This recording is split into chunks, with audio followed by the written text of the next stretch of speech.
Live. Everywhere.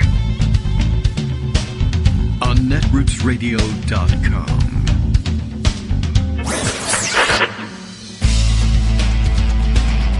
David Waldman. Kagro. In the morning. Now, here's David Waldman. Hey, good morning, everybody. How you doing? It's Thursday, June 22nd, 2023. Time for another show. Feeling a little raspy today. Maybe you hear it in the voice. I don't know what's going on exactly. We got a sort of a weird break in the weather, and it went from, seasonably warm, if not actually all that hot, to pretty cold and rainy pretty quickly. And I thought that perhaps maybe the heat came back on overnight and has made things rough on me, but no, I don't think the heat actually kicked on. I think we have to do that affirmatively on our crazy old-timey thermostat, which is still digital. I don't know. I don't understand these thermostat things. They don't work the way they ought to, in my opinion. But anyway, all right, so now we have to see whether or not my voice lasts. But I think everything should be okay. It doesn't hurt very much or anything like that. It sounds a little weird. Plus, I had the big meeting last night, so an extra 2 hours or so of talking on top of the usual amount for the show, although I usually end up talking for most of the rest of the day. Anyway, even when there's nobody here, just wandering around, rattling around the house, talking to nobody, because the news is so weird. I feel like I have to talk to it about it to someone, whether they are there to hear it or not. But you're here.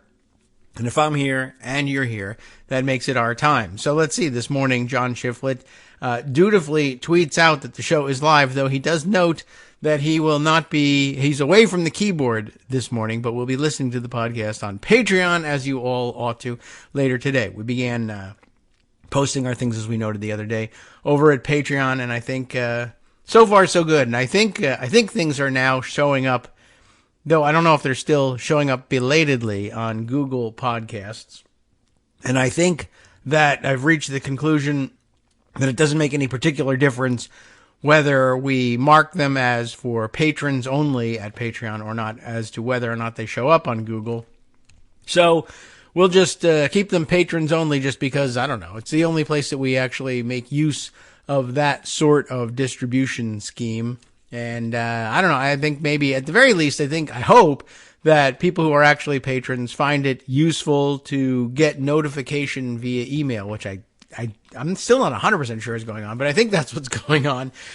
Get notification via email that the podcast is available. All right, yeah, you can hear it. The raspiness now beginning to affect things. I think I know how to fix this, too. Over the years, I've developed a number of tricks. So this feels like a saltwater thing that I got to get to pretty soon. But first, the crazy news. And it is crazy. There's lots to get to. There's stuff of national import. There's stuff of, let's say, I would say localized interest, but not geographically localized. I mean, localized to us. Things that will interest us. There's procedural issues out there to address. There's a gun fail story, and a rather spectacular one that came to my attention yesterday when Judy Vincent sent me a note, and I didn't get to it yesterday, and I'm reminded this morning by Scott that this story is out there, and it's crazy, and we'll get around to it. Lauren Boebert and her crazy impeachment idea still persist in the news. There's progress on that, so we can tell you about the scheduling for that. And the procedural background, even though we all know what I guess comes of it eventually in the end, you may want to hear more about how it will be treated and just mechanically what do they do with something like this in the run-up to the vote. And there will be a vote. She's right about that. It's just it won't necessarily be a vote on impeaching anybody. It might be a vote on whether or not they want anybody else to know that they're considering impeaching anybody, or whether they're too embarrassed to go forward with it. All right. Greg Dworkin is here. We'll check in on how he and his voice are doing. What's news, Greg? Oh, I'm sorry I gave you my computer virus. I know. I immediately thought this is how, not only what's going to happen, but this is how it will be described when I tell Greg. Now I have it. I knew it has to be. It can't be any other way. We haven't met for breakfast, which also brings me to that topic, because Netroots Nation is not, I don't know, I guess I thought for some reason it was coming up this week and this weekend, but it's not. It's coming in early to mid-July, but it's in Chicago. Well, each of us will have breakfast in July. Yeah. In Chicago. Right. And Chicago, I think, was the first time that we ran into each other early in the morning for breakfast. Right, which got started as a tradition. Continued in Austin, and, I've been eating breakfast ever since. It's become a worldwide tradition, as it turns out. Trendsetters that we are, no one had thought, surprisingly enough, to eat in the morning. Yeah, and that was really a surprise to me. And the reason this was a thing is because David and I were the only ones who wanted to get up that early and I don't even know why I wanted to do politics. That. Yeah, but it was really something. And let me tell you that if you're in Chicago this year for it, that was also the first time I paid for a room that had access to that club lounge sort of coffee place that they had it, I think, at the Hilton. And I hadn't done that before, but I had plans to get up early and get to a lot of things, and I wanted some easy access to breakfast. They had a coffee machine there that was so good, and I got to tell you, so if you get the chance, get in there and make yourself some lattes or cappuccinos or one of those things. Push the button, and this fancy coffee comes out rather than standing in line for 20 minutes at the Starbucks. It was really something. On the other hand, if you're going to have a convention at the large Chicago Convention Center, whatever the name is. It's probably Chicago Convention Center. Be prepared to allocate yourself 10 extra minutes you didn't count on to get from one venue to the other. Yes. It's enormous. It's huge. Yeah, it was really an interesting experience. It was a very early on Netroots Nation. It may have been actually the last yearly coast before they switched it over. I think it was the last yearly coast. I think that was the one where they had the presidential debate. Yeah. So it was an excellent, just a great period of time to be involved in it. That would be like 2007 or something like that. Yeah. So now that I'm thinking about it, my guess is that coffee machine is gone. There's a new one. I don't know how good it is, but. Yeah, that coffee you left there is probably cold by now. Yeah, right. Yeah, there's always the microwave. But yeah. Anyway, I liked that area, the hotel. It was in a little bit of an isolated area from Chicago. I hope the connections to the rest of the city are a little easier to manage and navigate now. But nice place. Good job, Chicago. We're coming back. And that was nice to think about. And so let's start by talking about the news of the day, the most important story you could possibly imagine. This is from Politico. Liz Truss says being compared to a lettuce was not funny. What? The former British Prime Minister thinks the obsession with a lettuce that outlasted her was puerile. Puerile? Really? Okay. Well, no humor, please. We're British. The whole point here, I think, is she, in fact, is in a position to observe what being compared to a lettuce means, because she, in fact, was being compared to a lettuce. Well, in fact, the lettuce outlasted her. Right. So, I think all of that is relevant. And I note that who cares what Liz Truss thinks anyway? Well, really, honestly, I guess the fact that we're publishing this thing at all and not publishing the opinion of the lettuce is evidence enough that... Well, the lettuce is gone. Can't ask it anymore. Yeah. It had its day. Now, that's the angle she should have taken. Yeah. Just try asking the lettuce. The lettuce is gone. Right. Yeah. No, she should have owned it. All right, that was a mistake. Said Liz Truss to a cucumber. Right. Well, I don't know. I guess that really disturbed her. Other things in the news. Streisand effect. Nice job. W. Who is a professor at Columbia University, notes nobody who has been in government service, and he has been. He was in the Biden White House. So there you go. Thinks getting on somebody's private jet is fine. Oh. And everybody knew that the Argentinian debt case stood to personally enrich Paul Singer, who was the billionaire who wasn't on the submersible, who paid for Justice Alito's Alaska fishing trip. Yeah. No one left or right should be defending Justice Alito here. All right, I won't. Now for the right.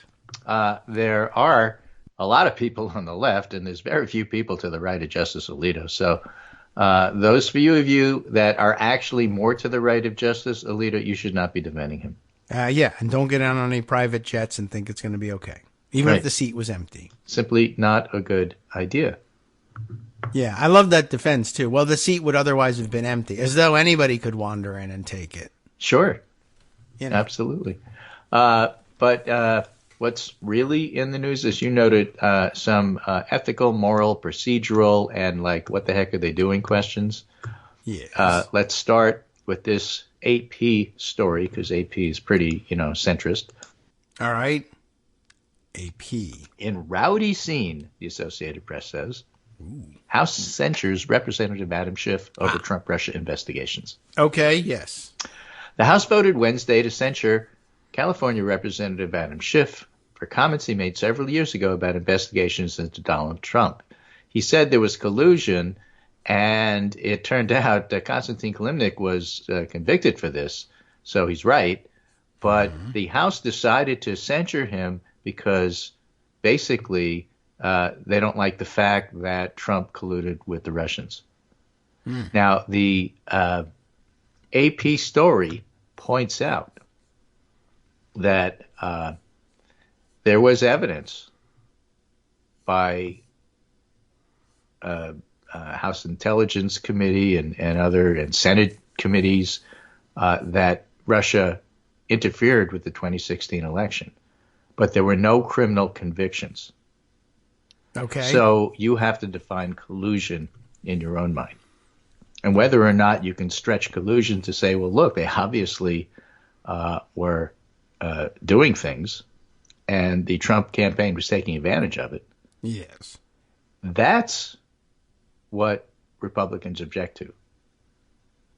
The fact that Adam Schiff would say or imply that the Trump campaign took advantage of the fact that Russia was in fact interfering, proven fact, with the 2016 elections. Okay. The final vote on Wednesday was 213 to 209 along party lines, a handful of members voting present. These stories usually leave out that the members voting present are typically on the Ethics Committee. Yes, right. We did learn that. Helpful fact. The revised resolution says Schiff held positions of power during Trump's presidency and abused this trust by saying there was evidence of collusion. Schiff was one of the most outspoken critics of the former president. And both Justice Department and Republican-led House launched investigations into Trump ties. Both investigations concluded Russia intervened, but neither found evidence of a criminal conspiracy. Okay. Schiff didn't say there's a criminal conspiracy. Right, importantly, but who cares? That doesn't matter. Now, the House has only censured 2 other lawmakers in the last 20 years. Feels like more. But yes, okay. We'll accept that. Gosar, right. Yeah.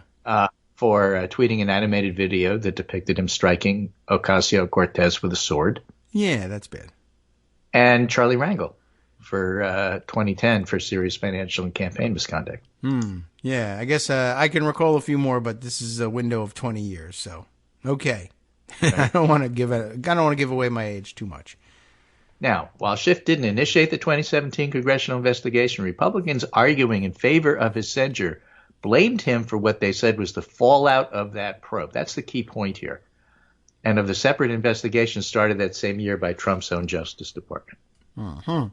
They think that Adam Schiff was responsible for investigating stuff because Adam Schiff said there's stuff to investigate. And whether or not independently the Justice Department and others thought that, and the Mueller report came to the conclusion that some people ought to be indicted for this, but not Trump. Trump should be referred to the House where they can do it. Republicans skate on all of that and say the real crime here is that he brought it up at all, making people think that Trump wasn't on the up and up. That's just outrageous. How dare relevant you? Because that's what's happening with Lauren Boebert. She wants to impeach Joe Biden. Yeah. Because basically, southern border is the excuse, but the real reason is that he's part of a crime family, and you wouldn't believe it, but millions are flowing into the Biden family from overseas and other places, as if Jared Kushner didn't exist. In other words, this is one of those clear projection things. Yes. Republicans are going to accuse Democrats of what they themselves do because that's what they do. They find it politically advantageous to do that because they think their voters are really stupid. And in some cases, they're absolutely correct. Yeah, there are many such examples. Sure. Right. Representative Schiff purposely deceived his committee, Congress, and the American people, the resolution said. Now, the original resolution, which had to be modified because it wanted to fine him $16 million, which is the reason it didn't pass the first time. And that was based on the idea that it was half of the $32 million that the Mueller probe cost.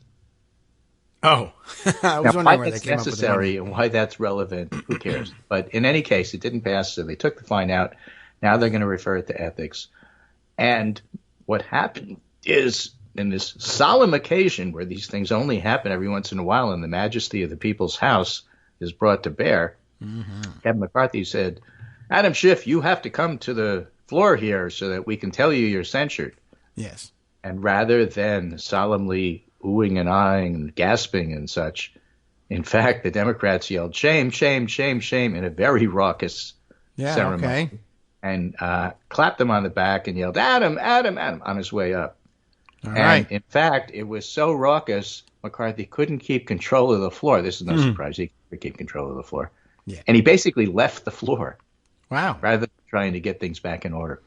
Huh. That's unusual. So I just want to give you an idea of the whole scene here. It's just so weird. Seen that. That is pretty weird. Usually, yeah, it's that solemn occasion, but that's because the House usually largely agrees, but they don't censure people very often on strictly partisan lines. Right. Now, in the censure resolution against Schiff, this is one of those first year Representative Luna from Florida. Luna. Okay. Yes, Anna Paulina Luna. Also cited a report released in May from Special Counsel John Durham that found the FBI rushed into its investigation and relied too much on raw and unconfirmed intelligence.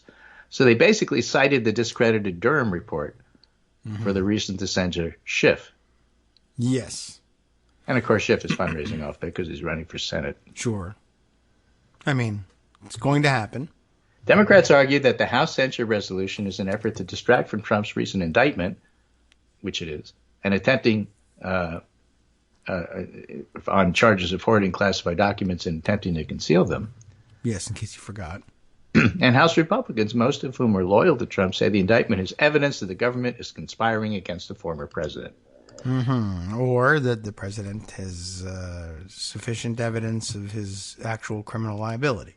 Madeline Dean from Pennsylvania, Democrat, said, this isn't serious. It's political theater, which it is. Right. No doubt about that. What's striking, though, just how far the party has fallen. Norm Ornstein wrote on Twitter, imagine a political party that covers up the lies and crimes of George Santos, lauds and abettor of sexual abuse like Jim Jordan, does nothing to those like Paul Gosar who helped engineer a violent insurrection that could have killed their own, and then censures a truth teller. The Republican Party is not anything close to what passes for a normal or traditional political party. It's an amoral and traitorous cult. And those who know these actions and inactions are utterly wrong and are too cowardly to do anything about it except go along. And again, you have to remember Norm Ornstein's history. He's basically a center-right conservative. Yes. Who was radicalized by the Republican Party becoming radicalized. Yeah, well, it's a chain reaction there. AEI credentials and everything you would want in your center-right leaning punditry. Right. Even the center-right expert Norm Ornstein says. Right, but his whole thing, along with Mann and Ornstein wrote articles and books about the fact that this is not symmetric. It's not both sides. Right. Been saying the Republicans are responsible for being radical nut jobs. Yeah. And they hate him for it. And but that's his background. And he's absolutely right when he describes what's going on here. And rather than just always taking everything for granted, it's good to step back sometimes and say, you know what? This is really crazy. There's no reason that Adam Schiff should have been censured. And both in the original resolution, which I think Anna Paulina Luna put forward. Yes. And this one that actually passed, it's not only amazing that it passed. Yeah. But if you search the resolution to find out why are you doing this, it's actually very difficult to find specifics. Very difficult. Yeah. They don't really wait around for things like specifics and they don't really, put together proofs of the things that they're interested in. Because if they did, they wouldn't be able to bring them forward. They would be embarrassed and logic themselves out of doing it. Right. So the one thing that they say is that you said that Trump colluded with Russia, and there's no proof of that. Therefore, you need to be censured. What did happen is that Russia, as I said, intervened in the election. People were indicted for it and convicted. Mm-hmm. Paul Manafort, for example, Konstantin Glimnik. Yeah. And so Schiff was alluding to the fact that something's not right here and needs to be investigated, and they're really ticked off that it was investigated because they feel like they're above the law. And the whole point of the Republican Party, the modern Republican Party, exists to say the law applies to thee but not me. Yes. And absolutely. What's really important about the rule of law is that it comes to the right conclusion. And if it does, it was brilliantly decided. And if it doesn't, it's corrupt and fake. Right. Yes, that's largely the way they're operating. I mean, what they are punishing Schiff for would, and I'm sure will be, well, it won't happen, so they won't have the opportunity to do it, but it would be protested wildly. They'd be screaming bloody murder on the Republican side if you tried to censure a Republican for any of the things that they said that rose to this level or far above this level in terms of its inappropriateness. And they would be screaming not only that it was partisan in nature, but that it was unconstitutional and, entirely in opposition to the wishes of the founders, etc. But, they know very well that if this were applied to them, they would never, ever stand for it. But wink, wink, we're going to apply a standard here that we will never accept being applied to us. It's not meant to be an objective standard. It's meant to be used to attack Democrats and defend against attacks by Republicans. And by the way, it's you guys weaponizing government. So, yeah, this isn't going to work out for them, logically speaking, but that doesn't bother them. Right. So, meanwhile, again, a reminder, the whole reason Anna Paulina Luna is doing this, and the reason Republicans are going along with it, is to distract from the fact that Trump's indicted twice. Okay. Yes. Impeached twice, indicted twice. And there'll be more indictments. And, subject to other indictments, because Jack Smith still has the January 6th stuff to bring up.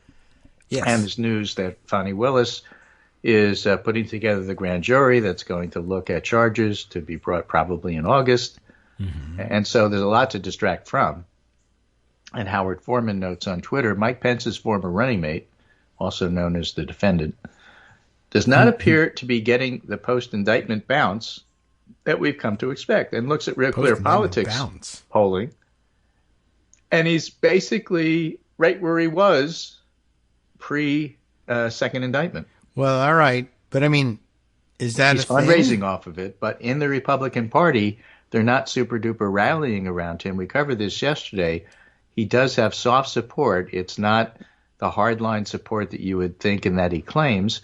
And part of it is notable for, and again, Ari Melba brought it up on his show yesterday. He led with it, and I had brought it up on the show prior to that, that when you look at his rallies, there's January 6th, which was a big one. And then every time he tries to call for something like it, like when he gets indicted in New York or when he gets indicted in Miami, nobody shows up. Yes. That's true. May or may not have something to do with the fact that the organizers of January 6th are already in jail. And the most violent are in jail, and people are thinking maybe this whole thing is a government plant because, if you go down the conspiracy hole, it just takes you everywhere. Yes. But the bottom line is people don't show up. That's And great. so, and Trump's approval amongst Republicans is not skyrocketing now that he's been indicted a second time. Well, good. I have to say, I'm still astonished at the idea that somebody even wrote the words post-indictment bounce. I don't know. You don't bounce from everything that happens. Right. I mean, that's I also just like not a Howard bouncy Foreman's thing. reference to Mike Pence's former running mate. Yes, I do. I like that. It's sort of we don't like to say his name Queen's too well. man indicted. Yes, exactly. For conspiracy. But yeah, the idea that post-nomination bounce, usually it's good things. Occasionally you can see people, well, I'm looking forward to the post-conviction bounce. Yeah, that's not even a bouncy sort of thing. Like I'd say this candidate has strapped explosives to himself and skydived out of a hot air balloon and blew himself up. But there was no bounce from it. Well, no. I mean, it's just not a bouncing I expect sort of in event. Politics, when you have the end of your campaign and you do something, you get a slight improvement by 1 or 2 points and then drop back to where you were before. It's called a dead cat bounce. Right. I expect Trump to get a dead defendant bounce. Yeah. All right. I mean, I guess he'll possible. go up a point and he'll go right back to where he was. Yeah, from people who defiantly redouble their support. Right. But yeah, I don't think he's got enough known as margin of error. Usual support to register a bounce at all. But, well, we'll see. And really just the idea that you could even expect it. I don't know. That seems like normalizing an indictment, and you shouldn't do it. Well, this whole show, right? But the Republican Party and the House behavior somehow has been normalized. There's nothing normal about it. That was my point. And there's nothing normal about Trump's behavior and why you should expect him to benefit. He won't and he can't. Yeah. Okay, good. Well, don't expect And we've been talking about this the entire time. Everybody keeps saying January 6th had no effect. It had an enormous effect. As the Washington Post proved the other day, it made the Department of Justice do what it needed to do. It's also sunk in to everybody that this was a big deal no matter what they tell pollsters. Mm-hmm. Again, sentiment versus opinion. Right. And it all matters. And he doesn't get pounces after, he gets indicted. Yeah, okay. Well, his bounces are for naturally occurring organic candidates, and he's just Teflon done, ain't Teflon. Hi, everybody. It's me, David Waldman. Yes, the same guy who interrupts you all the time. Interrupting you one more time just to tell you again, another reminder that your contributions are what keep this show on the air, and Patreon.com, Patreon.com, is still among the easiest ways to make the sustaining subscription donations that keep us afloat. Are you ready for the pep talk about how our Patreon campaign is still going strong and growing? Well, too bad. Yeah, the plain fact is we actually are headed in the wrong direction, and whereas we once had about 175 monthly patrons, we're now actually down below 150. Time to recruit some more. Not exactly the kind of news I wanted to share, but there it is. For those of you in a position to support the show, Patreon.com does make it easy to make those secure, recurring monthly contributions to do so. Patreon.com/KagroX gets you straight to our donation page. We've been through a lot together. The worst of the pandemic, we hope. The worst of the insurrection, we hope. So go ahead and treat yourself. You don't need an excuse. Give yourself the gift of a little something you enjoy in life. Support the show. And of course, if you happen to prefer using PayPal or even the Square Cash app, we're up and running on those options too. So thanks again, everyone, for all your support. We couldn't, or at least shouldn't, do it without you. Hope you'll be on board soon too. Thanks for all your support.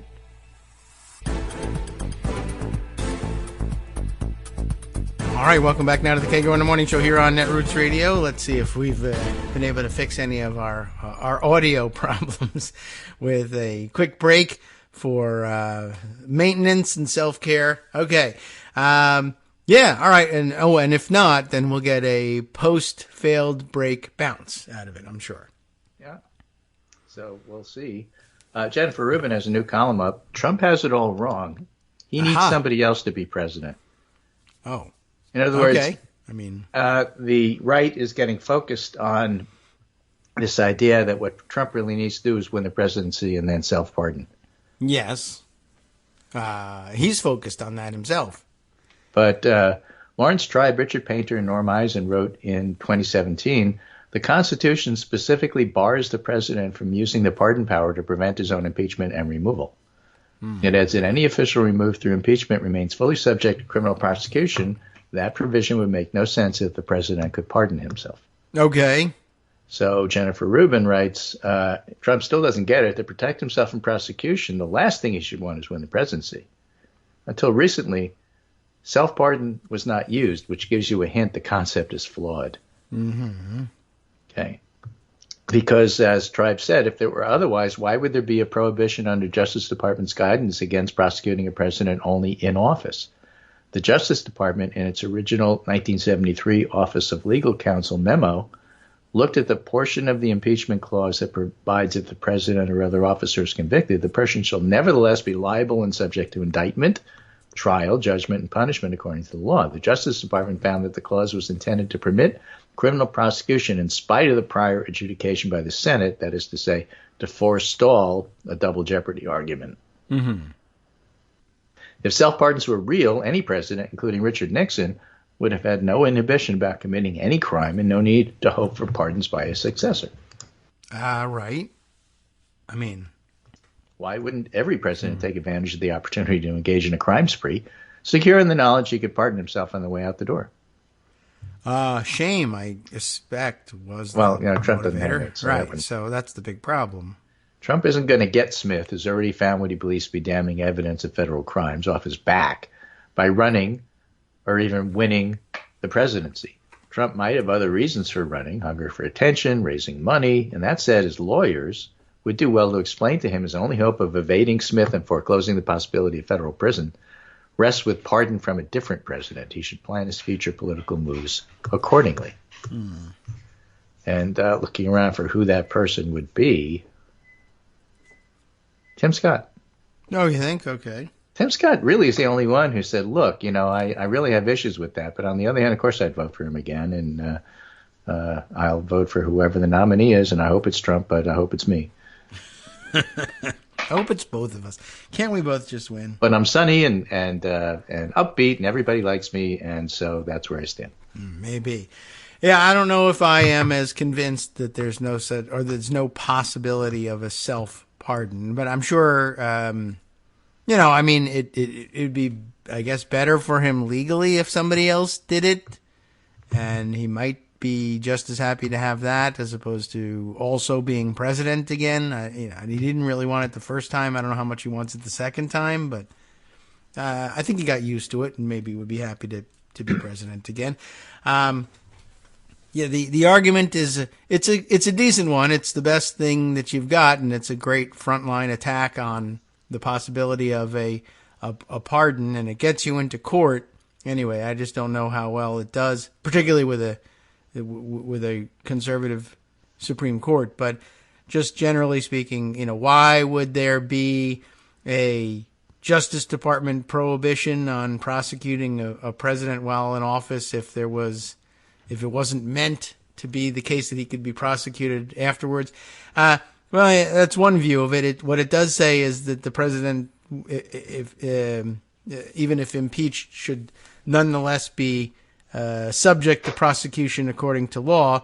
Well, one of the parts of the law that you would be operating according to is whether or not there was a pardon.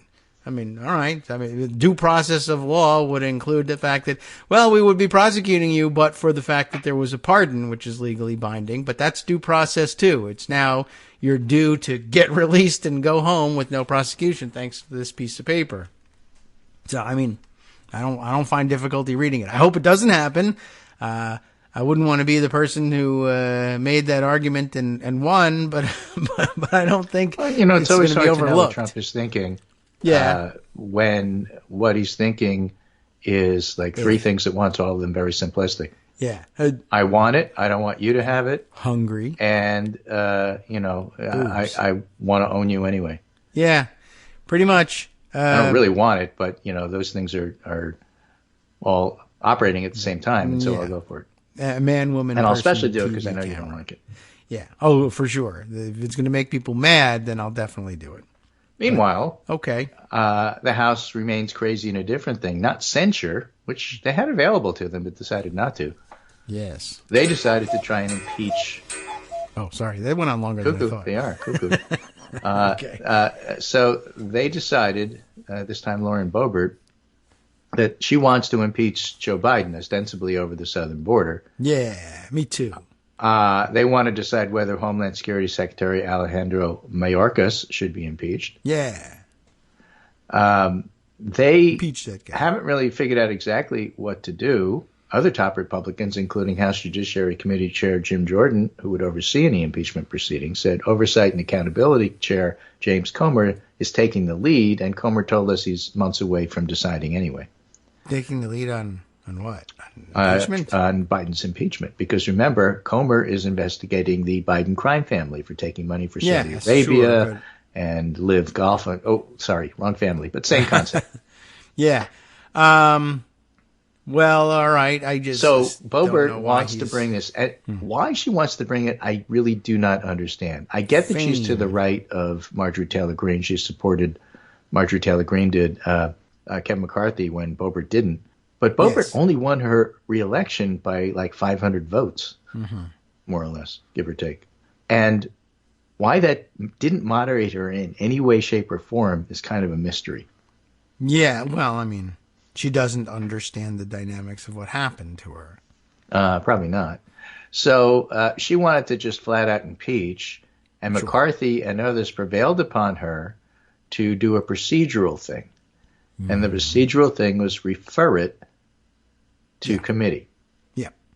Cool. Her measure will now be merged, at least in part, with an ongoing GOP effort to determine whether Homeland Security Alejandro Mayorkas should be impeached. Oh. All over the U.S.-Mexico border. Now, there's no evidence of any wrongdoing by Biden from Comer's Oversight and Accountability Committee. All right, then. Hunter Biden will plead guilty to federal tax evasion charges, pay a fine for minor stuff. A felony gun charge against the younger Biden will be resolved by a pretrial diversion program, end of story. And Comer still won't say whether or not Biden needs to be impeached. The Kentucky Republican Comer doesn't expect to release a report until later this summer or fall. What's he looking at? We don't know.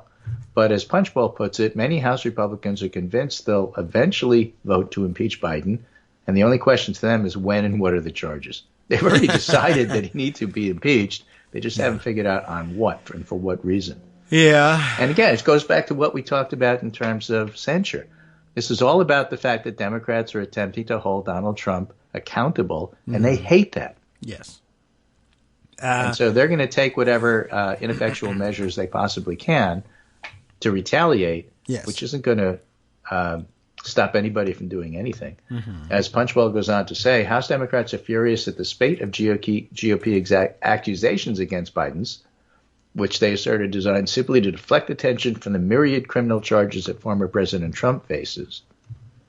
Dozens of Democrats gathered on the House floor Wednesday night after House Republican pushed through a resolution censuring Representative Adam Schiff for his role in Trump's first impeachment. Democrats yelled, "Shame, shame, shame," as McCarthy read out the resolution. "They're out of their minds," complained Jim McGovern, the ranking member of the Rules Committee, who's actually really good. The more I learn about him, the more I like him. Oh, okay.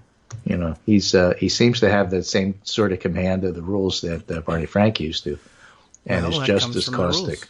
Committee. Yeah, I mean, I guess if you steep in it, you're going to come out the other side a lot like Barney Frank did.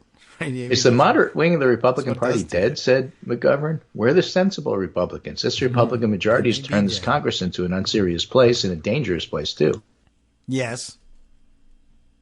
True. Jamie Raskin said, how can you impeach somebody with no evidence? And then I don't know. There's a tag on here. You tried to do it with They're no nuts. witnesses. They're crazy. They're doing all these things. By the way, the House Armed Services Committee passed a fiscal year 2024 defense authorization bill, and the vote was 58-1. Okay. On that committee, per our friend Conor O'Brien of Politico. Okay. So, normal stuff is happening at the same time and in parallel to the crazy stuff that's happening. Okay.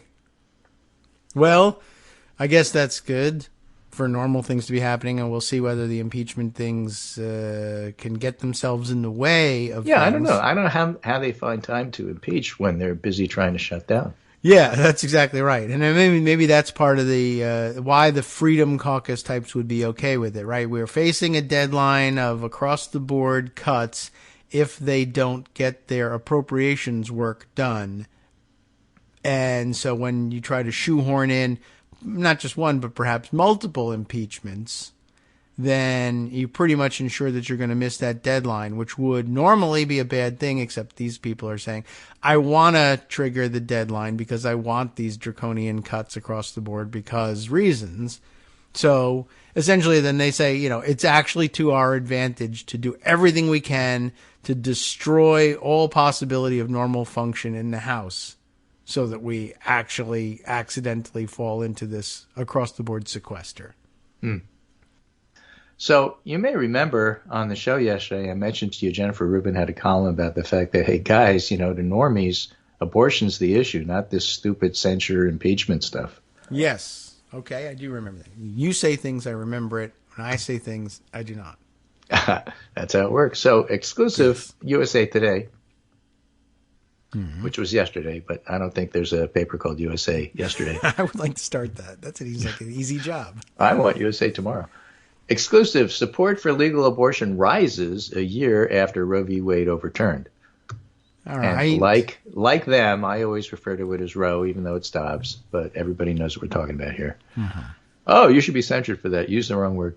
And what was surely a case of unintended consequences, the landmark Supreme Court decision 1 year ago overturning Roe v. Wade is putting abortion opponents increasingly at odds with public opinion and creating political perils for candidates on their side. Not on both sides, ladies and gentlemen. On their side. Good point. Good catch. In a new USA Today Suffolk University poll, 1 in 4 Americans say state efforts that have followed to impose strict limits have made them more supportive of abortion rights. Okay. I am pleased to know that that is the case. 1 in 4 Americans, 25%, a quarter of the public, has been radicalized by the Supreme Court. The Dobbs decision, which removed access to abortion as a constitutionally protected right, elated the anti-abortion movement, but its aftermath is helping boost support for legal abortion to historic highs and reshaping the debate over what's long been the deepest political wedge issue in the nation. Okay. I don't think it should have been overturned, Tanya Goodpasture, 53, of Independence, Missouri, said in a follow-up interview after being polled. After all, it's Independence, Missouri, so she must be an independent. Right. Oh, no, she's a Republican. She's a Republican from Independence. Should be thrown out. Right. Move to Republican. We need an independent from Republicans, Arkansas. But a Republican who voted for Donald Trump in 2020, she expressed concern about abortion, especially after a fetus heartbeat can be detected. We're here to make our own choices. So she's been radicalized. Oh, by almost 4 to 1, 23% to 6. Oh. Those whose views on abortion have changed in the past year said they become more supportive, not less supportive. Okay. 23 to 6. If you've changed, 23% are more supportive, and if you've changed, 6% are less supportive. Includes more women than men, more Democrats than Republicans, shocking, and more younger voters and seniors. The shift was pronounced among black respondents. Almost a third said they become more supportive of abortion access in the past year. The black constituency in the Democratic Party tends to be a little bit more conservative than Democrats as a whole. So that's interesting information. Yes. And independent women, one of the most critical swing groups in elections, by 28 to 5, said they've become more supportive of abortion rights. So, ladies and gentlemen, the Republicans have lost the suburbs again. All right. Good. It's where I live. It's comforting to know. Now, Americans ranked other issues as more important in determining the vote next year. Inflation, immigration, threats to democracy and gun control, and then abortion tied with education as 5th. And that said, more than 3 in 4 said abortion would be an important issue. And again, this is one of those things where I don't think polling picks up nuance. Right? Inflation was first. It's always going to be first. But people are perfectly capable of saying inflation is my most important issue, and I don't like what Biden has done in terms of not bringing it down. But compared to Trump, I'm voting for Biden because of abortion.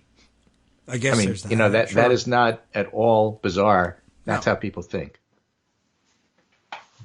Yeah, I'm sure. You can absolutely entertain. Well, inflation was first. Why didn't Trump win? Because that's not how people think. Also, inflation's not that bad. I mean, it's not great. Prices are higher than they should be, and people aren't happy about it. And besides, but it's not Biden inflation. is too old. Yeah. All right. Well, they'll come up with what some about other abortion? excuse. Well, that's a big issue. Yeah. Well, which side is on the right side in your mind? Well, the Democrats are. So what are you going to do? Okay. Well, I don't know. Yeah. I'll wait till the last minute. Well, yeah. If that sort of logic was binding, they would have reached this conclusion over economic issues a long time ago. But, and what if the Republicans are pushing all of these bans? 4 weeks, 6 weeks, 3 days, 3 hours. Right. Well, what about that? Well, that's horrible. Well, how are you going to vote? Well, I don't know. I'm going to make up my vote. Yeah, lower my taxes. People are complicated, but this is simply not an issue. It's helping Republicans in any way, shape, or form, and it is not going away. All right. That was the contention of the male, unnamed, on background information disseminators, influencers who would talk to political reporters on the Republican side, telling them, it's going to go away as an issue. Yes, based on nothing. They were wrong, they are wrong, and they're going to be wrong. I've written a book that was going to make the determinative issue of the election something else, so I need this to go away. Right. Right. And my last topic that I'll do for today, and which is just about right. My voice is lasting the whole hour, which is okay, but starting to get a little shaky here, but that's all right. We're almost done with the hour. Okay. This is a newsletter from Frank Bruni in the New York Times, sort of encapsulating an interesting observation. And the title is, Chris Christie's doing something very, very important. Now, Christie made a complete fool of himself back in 2016, fan dancing around Donald Trump. Yeah. But it's all water under the George Washington Bridge now. The Chris Christie of the current moment is magnificent. Now, I don't mean magnificent as in he's going to win. I don't mean I'm rooting for him. Okay. I don't regard him as the country's possible salvation. But what he's doing in the Republican primary is very, very important. It couldn't be more emotionally gratifying to behold. He's telling the unvarnished truth about Trump, and he's the only candidate doing that. He's artfully, aggressively, and comprehensively making the case against Trump, knocking down all the rationalizations Trump has mustered and all the diversions he's contrived since his 37-count federal indictment, and none of the other candidates come close. It stands to reason. For the most part, gagged themselves and decided to play laughable word games about who Trump is, what he's done, and what he may yet do. And stepping back, that's the real interesting part about this. Christie's going after Trump, and he's making it clear in sixth grade language so that Republicans can understand why Trump did what he did and that it's bad. Yeah. But in doing so, he's exposing every Republican Tim Scott type figure, or Mike Pence even, who dances around the fact that what Trump did was terrible, and if this indictment is true, it's awful, but of course I'd vote for him again. Yeah. That is a trap they can't get out of, and Christie is not letting them out of the trap. He's locking the door. Good. So he himself isn't going to win, but what he's doing is great.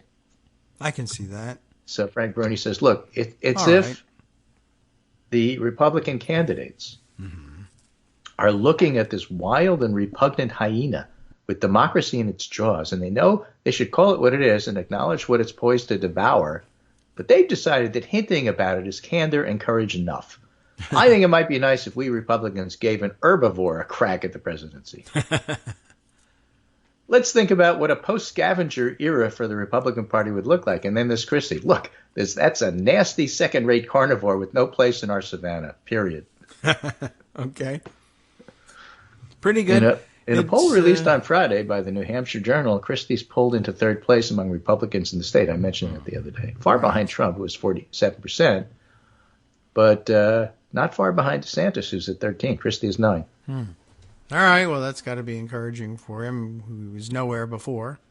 Right. Now, Bruni acknowledges, my enchantment with Christie's fireworks makes me a cliche. In an observant and witty analysis in The Atlantic, Chris Christie, liberal hero, David Graham inventoried the adoring media coverage Christie's garnered, noting that while there's zero evidence Christie could actually win, pundits are swooning.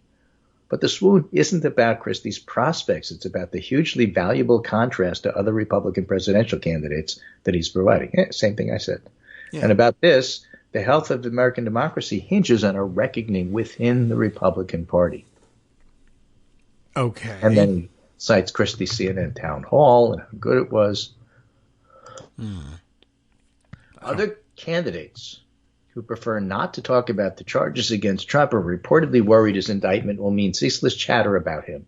Remember, we just went up. He didn't have a post-indictment bounce. Right. And extra difficulty promoting their own muted and muddled message. Josh Barrow in his Substack, Very Serious, nailed the absurdity of that, pointing out that Trump's front-runner status and enormous lead guarantee he's always going to monopolize the conversation, indictment or no indictment. So the Republican nomination can't and won't be about anything but Donald Trump, Barrow said. Donald Trump will going to talk about Donald Trump all the time. You better talk about why he shouldn't be nominated. You would think if it's going to be Christie's the subject. getting invitations and attention because he's doing exactly that. Yeah. Why the others aren't doing it, that's another story altogether. They do find that they can get coverage by taking the bizarre position of saying that they would defend their biggest rival, but it only goes so far. Right, and so For one of concludes 20. with the observation that DeSantis, Pence, Tim Scott, Nikki Haley, and other Republican presidential candidates are clearly telling themselves they can't do any good down the road if they attack Trump now and run afoul of his supporters. Where have you heard that before? It's Christie in 2016. Mm-hmm. He sees the folly of that fable, and basically what he left out is, and they don't. All right. Yeah, I mean, I was going to say, it stands to reason that he would do this. I mean, he's the one who's the former prosecutor, former U.S. attorney. He knows his way around. He knows how to make the argument that a defendant before him with a speaking indictment like this is going to make an easy target, and knows how to convince juries. And sometimes that means explaining to people at a 6th grade level how to think about what's going on. And he knows how to destroy the admittedly easily destroyed defenses that Trump is putting up. That all having been said, what I began with was that it stands to reason, and I am not certain that reason is operative in the Republican primary. But for those of us watching it from the outside who still like reason, we're going to be attracted to that. It's just a question of whether or not the lunatics that make up the Republican Party's primary voting base register any of that. Right. So what did the Green Party do lately? It's a question. I don't know the answer to it. I only asked because I saw Oliver Willis tweet. I swear to God, it feels like the Green Party is an op to make the Democratic Party seem competent. Oh, I don't know. What'd they do now? I haven't seen anything. I thought they were, I don't know, I would have thought that the gripe was that they were going to run somebody for president and split the vote, but that doesn't make the Democrats look competent. So I don't know. Jill Stein, the former Green Party candidate, is now helping to run Cornel West's third-party bid. Okay. With the goal of getting him on the ballot as the Green Party candidate in 2024. So that is what they're doing. How does that? I don't know if I understand where Oliver is coming from here, saying that makes Democrats look competent, except that maybe it's like, well, they would never opt to put a third-party person on the, I don't know, but it's the same story as always, I guess, with the Greens, is they intend to get themselves on the ballot. And if they were a more serious party, I would say, well, you can't fault a party that says we should be running the country from trying to get on the ballot to get a chance to run the country. It's just that, it's a bunch of people who are disaffected from the other two parties, and that's fine. Lots of people are disaffected that way. And they're more concerned with creating a third alternative than first creating a coherent reason why people should adhere to that third alternative. And so they do dumb things like, let's just put anybody who's willing on the ballot for the sake of there being a third person on the ballot, as opposed to developing a philosophy and an approach to governance that will attract people. So speaking of campaigns, Blake Allen makes this observation on Twitter. I've really never seen a campaign get such hype and then be run this horribly. Ron DeSantis' consultants are living the dream, making millions and doing nothing. Yeah, awesome. I suppose, but again, it reminds me of George Conway's comment about whether he's sorry he wasn't hired by the Trump organization to defend Donald Trump against this indictment for national security. Mm-hmm. And he said, "Of course I'm sorry." I would ask for $3 million up front. I would have told him he's guilty. They would have fired me. It's like 2 hours work. I guess if you get paid for it. Well, that was the whole point of asking for the $3 million up front. Oh, did he say up front? That's smart. Okay. Well, yes, I guess so. I mean, it's a business. We know people who were in the business or were in the business. Yeah. And in the consulting business, they get, I don't know who's on board for DeSantis and what they're getting. But I don't know. Maybe there is a point at which some candidates are just hiring consultants, want either to be able to say they have a name brand consultant working for them, or sometimes they just hire them to make sure that they don't go to any other campaigns. Right. So maybe he's doing that. He's listening to his wife instead. Anyway. Which, And I'll end this with Rick Hasson. The worst idea.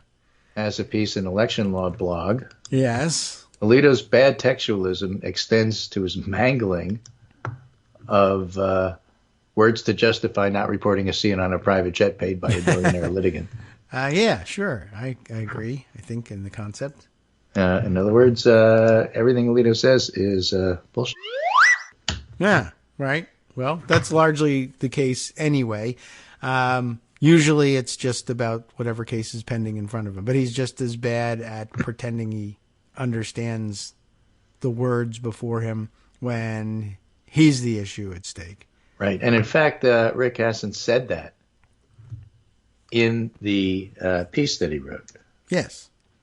That's what I think. Yeah, he said this analysis is to use Alito's Wall Street Journal piece defending himself. Rick Hasson said this analysis is to use a technical legal term. Bullshit. Mm-hmm. The ordinary speaker of the English language would not refer to a ride on a plane as hospitality. True. It might apply to use of the bathroom, a different meaning of facility. Okay. Right. A word is known by the company it keeps. Here, facilities appear with the term on property or facilities, and the ordinary reading here would be on real property owned by a person, not on a plane, boat, or car. Mm-hmm. He also mangled the Random House definition of facilities, trying to bootstrap because the definition of the term included the example of transportation facilities. So an airport might be a transportation facility, not an airplane. So basically, he's FOS.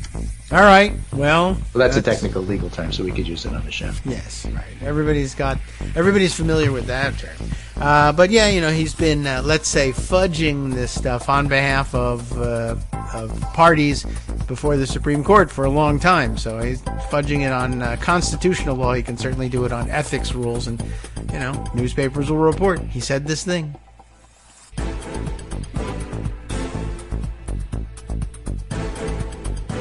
All right, welcome back now to the Kagro in the Morning Show here on Rich Radio. Let's see if we can't select a path here on our way through the news of the day. There's an awful lot, like I said, and, we'll just have to see what bubbles to the surface and do a sort of stream of consciousness. So, let's see.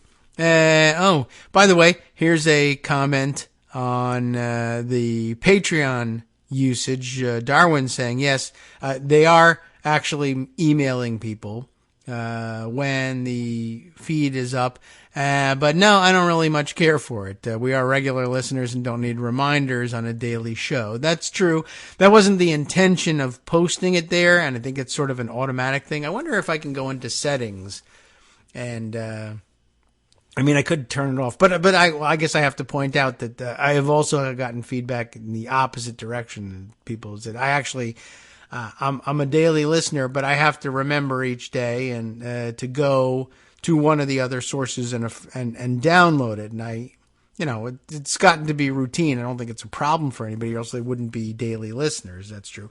But there's been at least a couple of people who have said, I like the idea of instead of going and checking around 3 o'clock to see if it's available and finding out that it's not and then trying to remember to go back at 4 o'clock, I like getting an email from someplace that I can click and download it straight away. So I don't have to go, searching around to see whether it's up or not. So, mixed feelings, but, I guess you could feel free to send the notifications to spam. I guess. I don't think Patreon emails you about much more. Although I suppose it's possible one day they could email you and say, your credit card expired or something like that. And then you wouldn't, I don't know.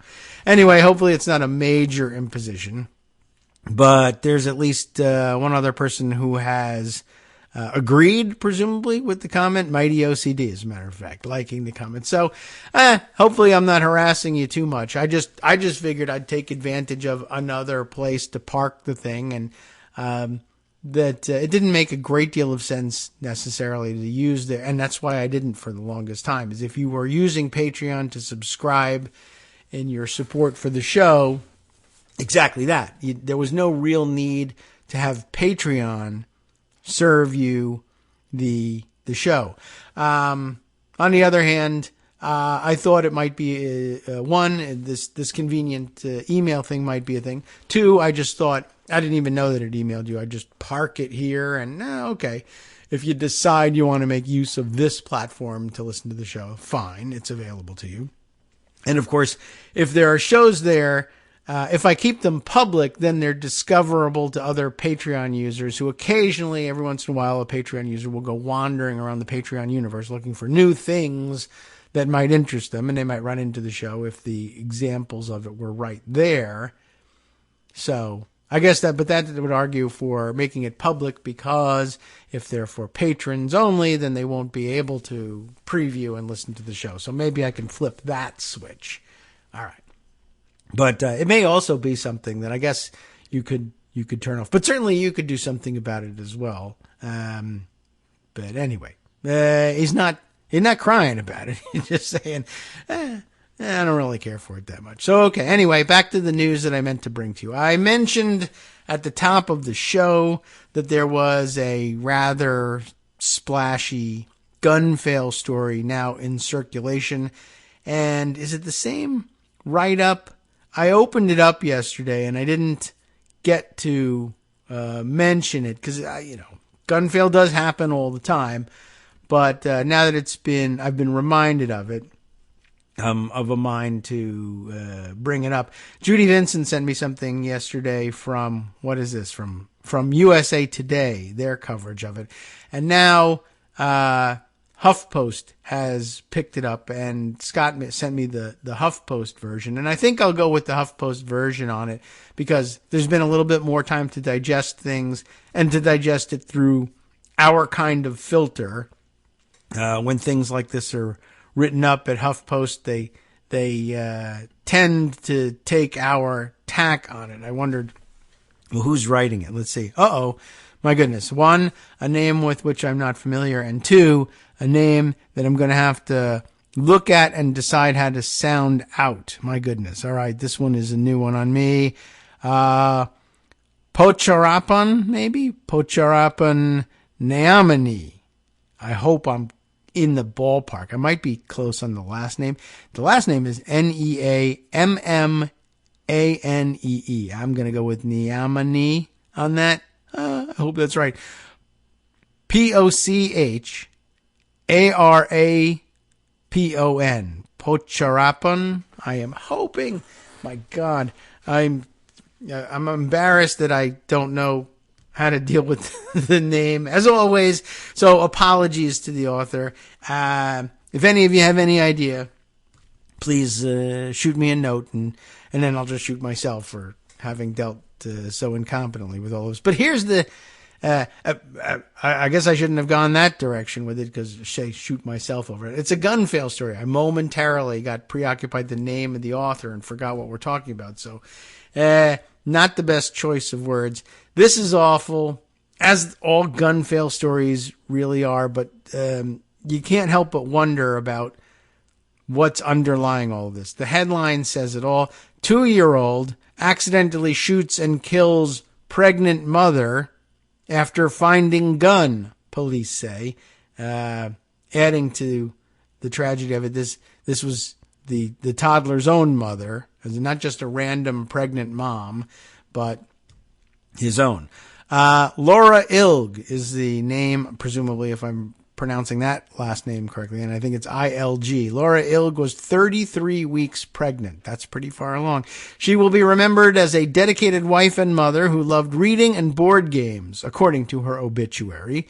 And I'm sure that is how she'll be remembered. But, we'll always in the back of our mind kind of remember her as this person whose, her family's obsession with guns or even just mild interest in guns is what ended up doing her in. I'm just curious.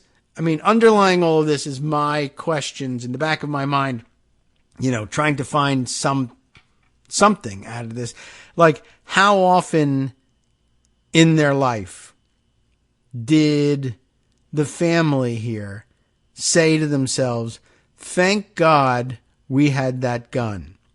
Things would have been very different if not for this gun. And my guess is not very often, although they probably do say things like that to themselves when they think they hear an intruder and they're scared and they go, and there doesn't turn out to be an intruder, but they think something to themselves along the lines like, well, thankfully I have a gun here, so I feel safe going to check out the noise, even though that usually leads to, or very often leads to tragedy as well.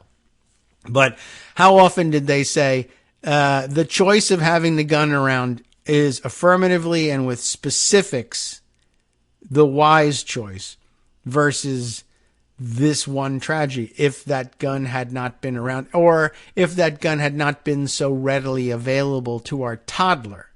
If you don't want to go all the way to, don't make the gun available at all. At least, what about locking it up? Well, we can't do that because then I won't be able to respond on a moment's notice. Yes, true, but also your 2-year-old will get a hold of this thing. You got a family now. Think like a family person. So, a pregnant mother and her unborn child were fatally shot inside their Ohio home after her 2-year-old son mistakenly got a hold of his father's handgun, police said Tuesday. I don't know how experienced the author here is in covering gun fail stories, but I've never seen their name before, so that could be something, but I'm starting to think that, there's no real background here and doesn't have a full grasp of what's going on. He mistakenly got a hold of the gun. And the kid was probably pretty intentional about it. The mistake, of course, was either having the gun or not securing it. But, okay. Anyway, Laura Ilg, 31, was 33 weeks pregnant when she called police Friday afternoon to report that her son got a hold of a gun. We don't know how. Got a hold of a gun and shot her in the back, Norwalk police said in a press release published by local newspaper, the Norwalk Reflector. Responding officers kicked down the front door to find Ilg still conscious with her toddler in the main upstairs bedroom next to a handgun. Speaking at a press conference on Tuesday, Norwalk Police Chief David Smith told reporters that Ilg told officers that her toddler got into the primary bedroom while she was doing laundry and began playing with the gun, local news outlet WOIO reported. Smith said the gun belonged to the toddler's father, who was at work at the time of the incident. Maybe he was there with his own daily carry gun. This is just the one they keep at home because maybe there'll be an intruder, which there probably never was. But the point is they were ready for it, but they weren't ready for this. Police said Ilg was immediately taken to a hospital where doctors performed an emergency C-section. Her unborn son did not survive, and the mother died from her gunshot wounds hours later. What can I tell you? Good luck to that family. You killed your mom and your sibling that was, by all indications ready to be born just weeks later. At the scene, officers seized a Sig Sauer P365 Nitro micro-compact semi-automatic pistol. Very tactical sounding and cool, right? Along with a spent shell casing, police said. Guess how they spent that shell casing. According to the news release, the Ilgs told police they kept the handgun inside a nightstand in the primary bedroom, because that's where you keep guns. Yes, that's a gun safe, this drawer. The home featured, and this is the interesting part. This is why I'm glad to have a report from a place like HuffPost available after a day or so of investigation. The home featured numerous child safety features, including a baby gate at every doorway, according to police. So this is a family that took seriously their job as homeowners and parents, and they did their best to child-proof their house, except when it came to the handheld instant death machine. It's weird, but they kept that in full reach of the 2-year-old toddler. Fenced everything else off. You can't get into the kitchen because you might be able to get cookies. You can't get into the cabinet because, well, if there's cookies in there, you won't want to be able to, and if there's poison in there, you don't want them to be able to get into that. But they blocked off all of that. They locked everything else up. The cabinets don't open. You can't stick your fingers in an outlet. But can you have a handheld instant death machine? Yes. Why? Because daddy might need it, and he might need it quickly. So quickly that he can't spend any time thinking or planning or considering the consequences of anything. I have to be able to instantly deal death at a moment's notice. Drop of a hat. Biometric lock that I just put my thumbprint on and it opens up. Too expensive. I mean, I can understand that. Fine, whatever. Too expensive. You spent all your money on child gates, I guess. But I don't know. It just seems like that maybe we should be spending time making gun safes and gun trigger locks a standard part of baby proofing your house. Because everybody's got guns. We should assume as stand up red-blooded patriotic Americans who love the Second Amendment that there's a gun in every home. And yeah, if you're going to go out shopping for child-proof locks for your cabinets and baby gates on every doorway, get a gun lock. But something, Second Amendment, rah, rah, rah, I don't know. It just doesn't happen that way. So that's an interesting aspect of things. We'll just read the rest of the article to see if there's anything else interesting to discover along the way. While executing a search warrant of the home, police found an additional 12-round magazine from inside the nightstand in the primary bedroom, a loaded 12-gauge shotgun in the closet, and, of course, a fun toy, a carbine airsoft rifle from a computer room, according to the news release. So, a little too fascinated with guns, these people are. The case has been forwarded to the Huron County Prosecutor's Office, which will consider whether criminal charges should be filed. And Dad wants the baby arrested, I'm sure. All right, probably not. Smith said the toddler remains in the care of his father, which is maybe questionable as well, but they hate to break up families, as you know. According to Ilg's obituary, she and her husband, Alec Ilg, met while he was in the Marines and have been married since 2018. She was described as a dedicated wife and mother who loved Harry Potter, board games, and crafting. Normal-ish sounding, right?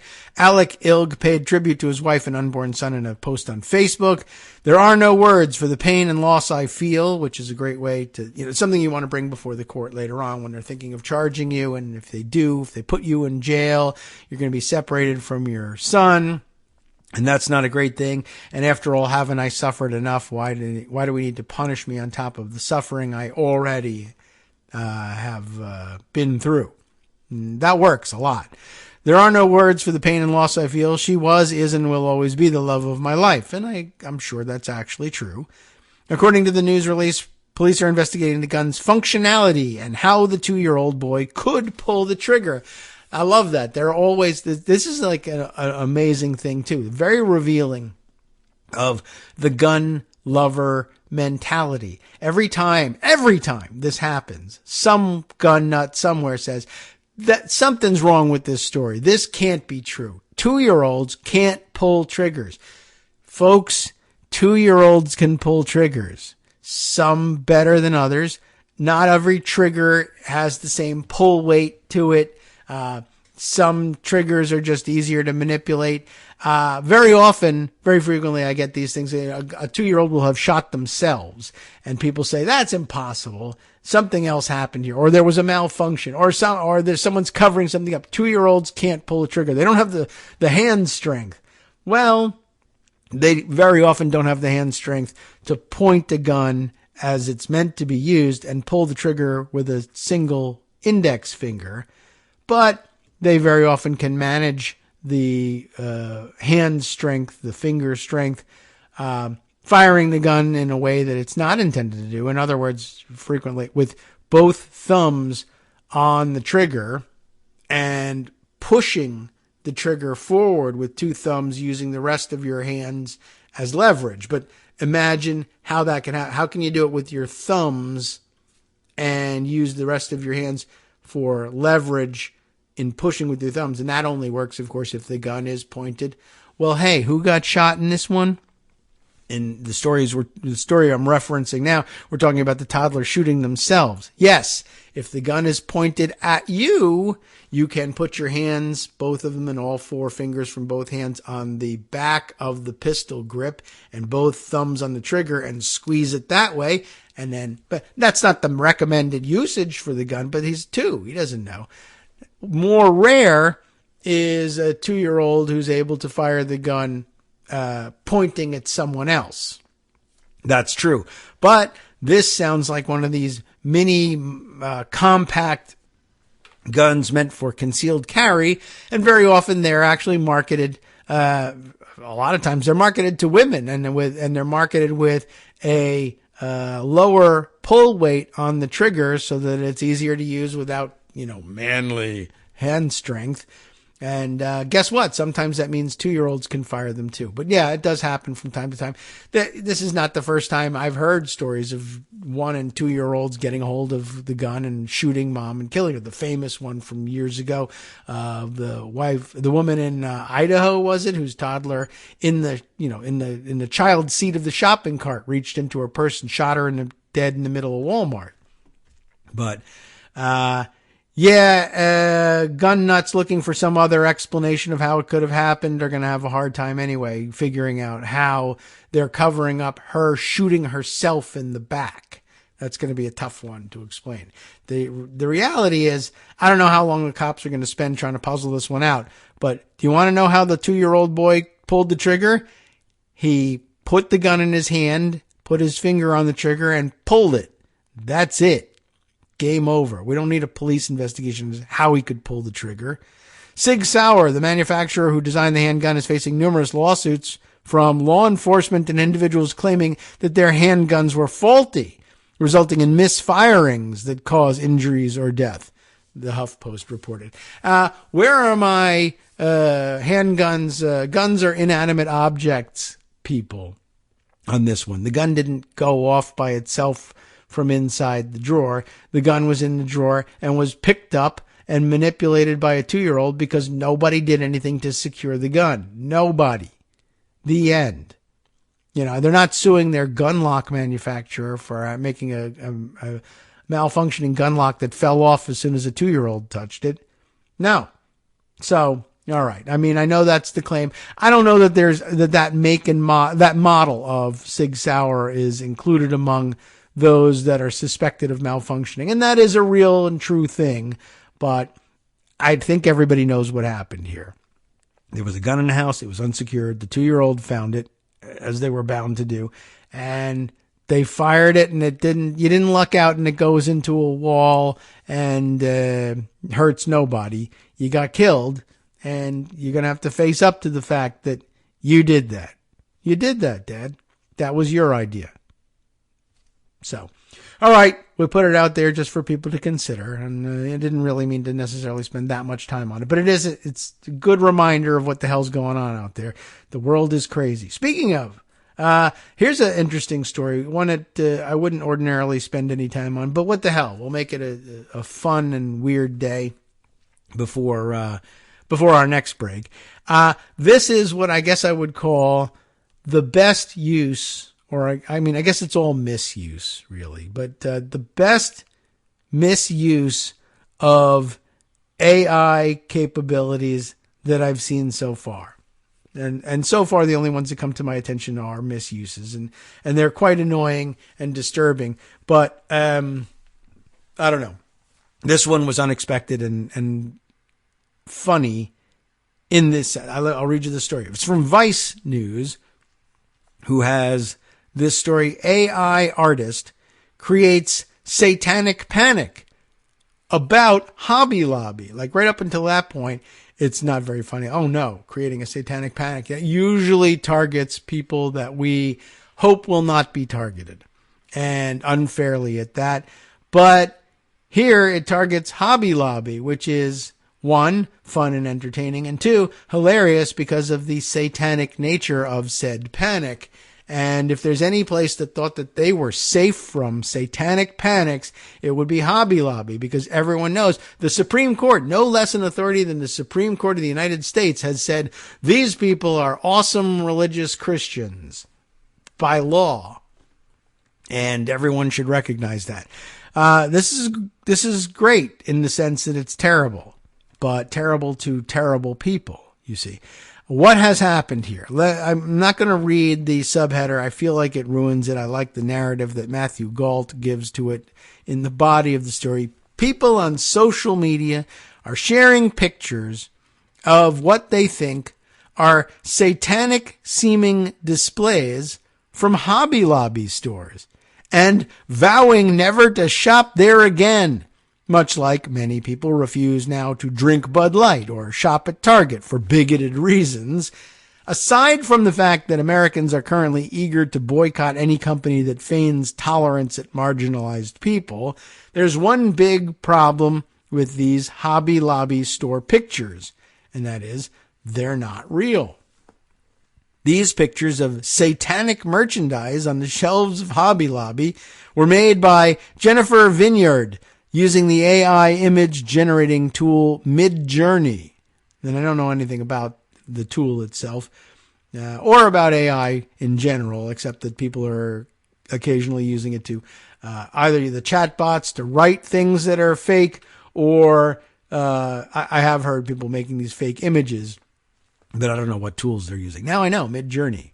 Anyway, that didn't stop people from credulously sharing the photos on Facebook and TikTok as if they were real, and expressing their shock and horror that Hobby Lobby, which bills itself as a Christian company, was selling giant statues of, how do you pronounce this? Baphomet?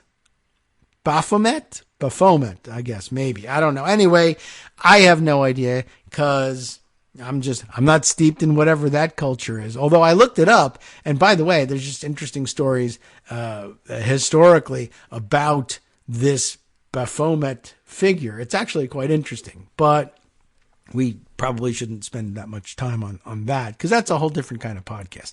But I guess what really entertains me about this is not so much that the fake image was created. That's actually quite bothersome. And that people shared the fake image thinking it was real. That's bothersome. And I'm sure that there were people who shared it and then were like, oh, I'm so dumb. Why did I share this obviously fake thing? I guess what really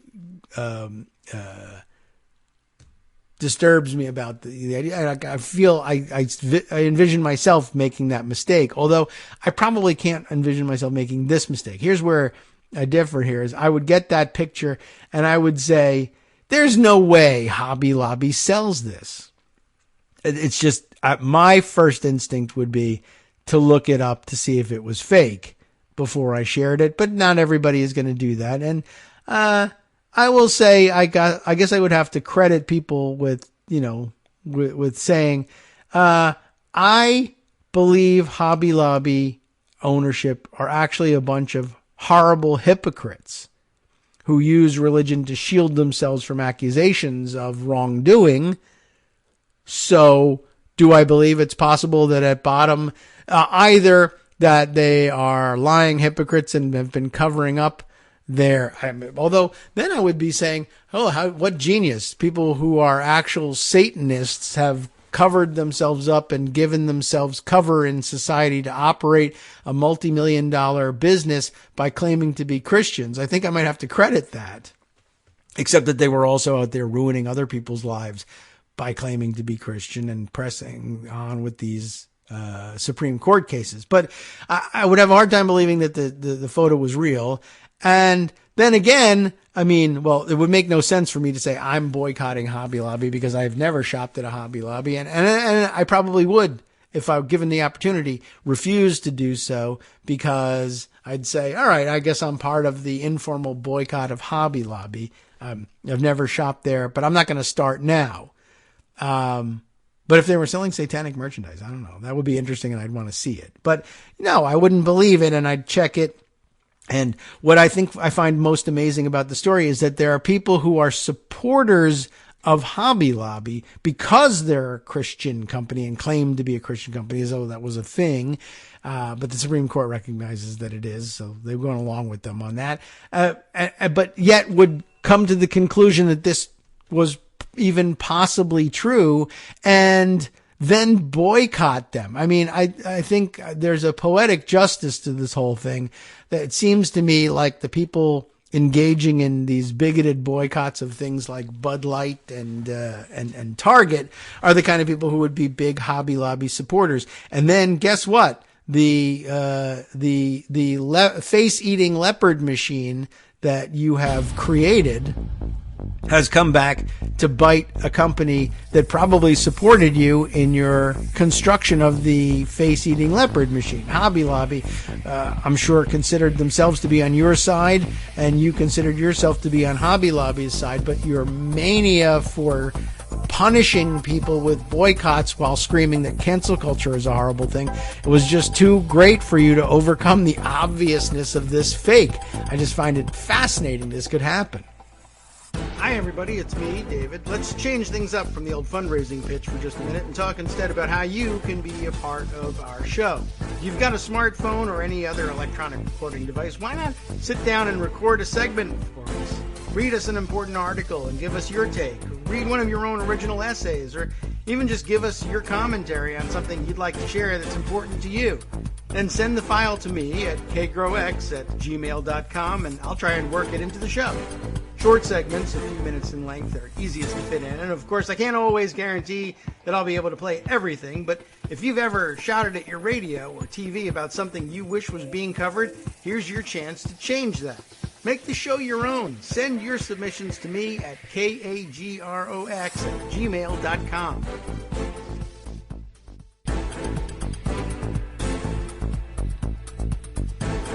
All right, welcome back now to the Kagro in the Morning Show here on Netroots Radio. So during the break, I checked on the pronunciation there, and according to the very first video on YouTube that came up in my Google search for how do you pronounce this, it said Baphomet as opposed to Baphomet, although it also offered Baphomet as a Frenchified, I guess, pronunciation. That I don't know.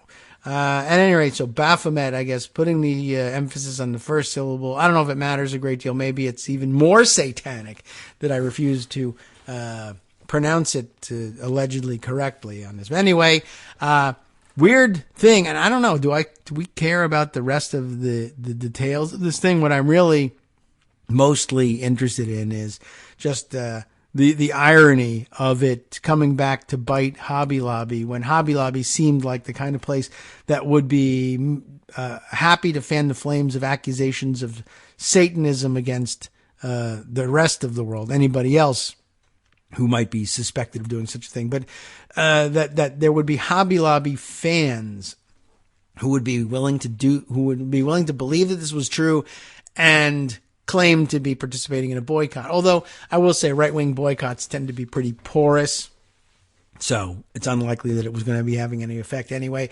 And it's something that they would have dropped the moment they needed, I don't know what. What would you get at Hobby Lobby? I don't even know what they have normally. Anyway, by the way, as I said, there's a real interesting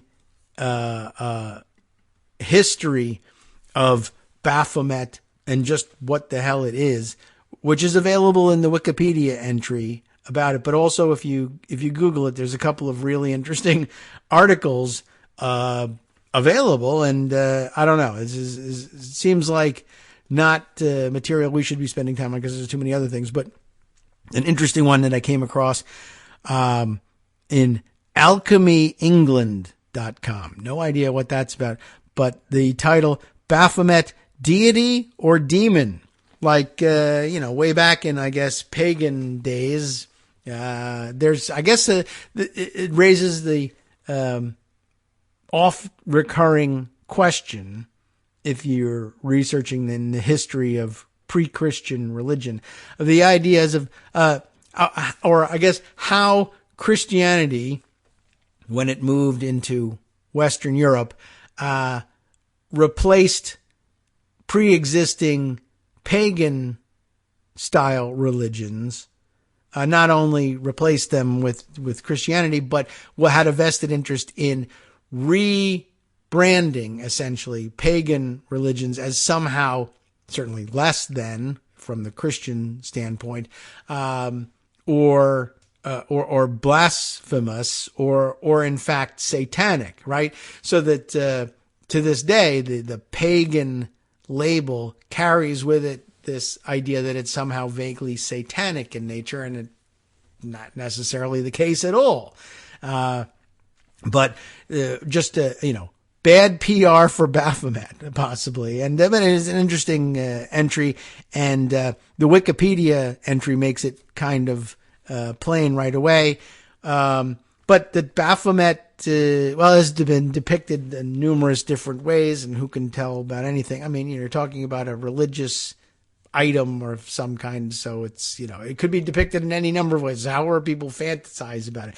Anyway, fascinating that this Baphomet got a bad rap, and this and the other article from Alchemy England questioning whether there's anything at all satanic about it, except that it just tends to look grumpy and mean because it's sometimes depicted with a goat's head, and that is very often associated these days with satanic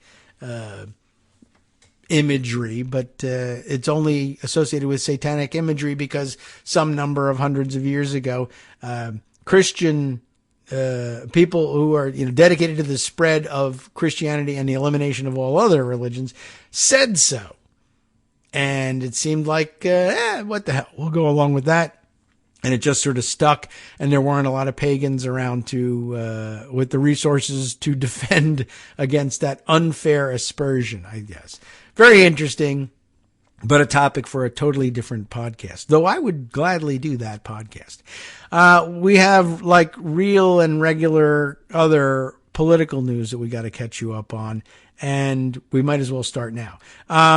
Let's see. Among them, okay, the Boebert impeachment thing. I just feel like maybe we have to catch up on what's going on and prepare you for what could be happening, because I saw two contradictory reports about what was going on.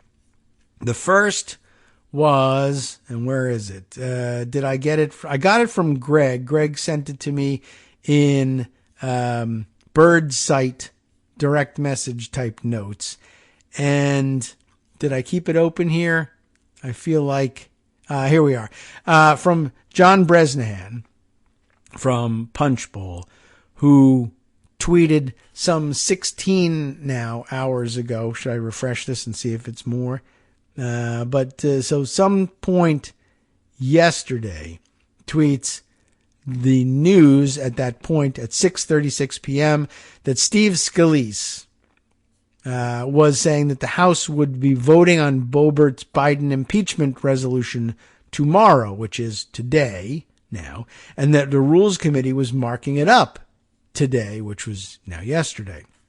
That's interesting. And he notes earlier in this small 3-tweet thread here that the House Rules Committee will meet on Boebert's impeachment resolution, and they just noticed this meeting, that is, told people, gave notice that this meeting was taking place on HRes 503, which is Boebert's resolution, and then the conclusion that Scalise, the majority leader, I did tell you that it was when these privileged resolutions are offered, it gives you an opportunity to have a debate on what to do with the resolution immediately, but that it is at the discretion of the majority leader to schedule that debate, as opposed to when the privileged resolution is offered by the majority leader or minority leader on the floor, in which case, by rule, it gets considered immediately right then and there.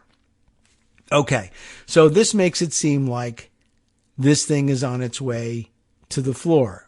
At the same time, I have a story from, where did this go? I got to search around for it. One was, did this come up in email? Yeah, where did this go to? All right, the AP story that says, I guess in between, I got a story from The Hill which contained reaction from the Republicans in the Senate about the Boebert impeachment resolution. Senate GOP questions Boebert push for Biden impeachment, as you might have expected they would.